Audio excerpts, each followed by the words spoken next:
কথা বলে আল্লাহ পাক মানুষকে যেন এই কথাই বুঝাতে চাচ্ছেন যে পৃথিবীর মানুষ তোমাদেরকে শুধুমাত্র তাসবিহ করার জন্যই পাঠানো হয় নাই। আল্লাহ পাক তোমাদের তাসবিহর মুহতাজ না।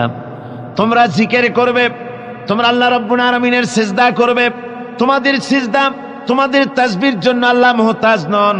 এই পৃথিবীতে যা কিছু আছে সব আল্লাহর তাসবিহ পড়ে, আল্লাহর জিকির করে, গাছেও করে, পানিতেও করে, মাছেও করে, গাছের পাতাগুলি করে, সমস্ত প্রাণী জগৎ সবাই আল্লাহর জিকির করে, আল্লাহর তাসবিহ পড়ে।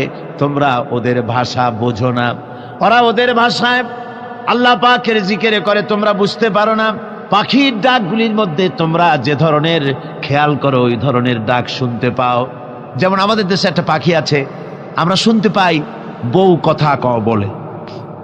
এরকম পাখি আছে নাকি চট্টগ্রামে? আছে, বউ কথা কও পাখি বলা হয়।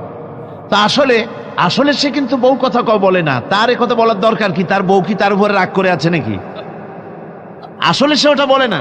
আসলে তোমরা তার তাসবিহ বোঝো না। আল্লাহ কোরআন শরীফে বলেছেন ও ওর ভাষায় আল্লাহর জিকির করতেছে। কার জিকির করে? আল্লাহ রাব্বুল আলামিনের জিকির করে। পাখিতে পাখির কলকাকলি আর বাতাসের সনসন রব, পানির কলতান, যা কিছু আমরা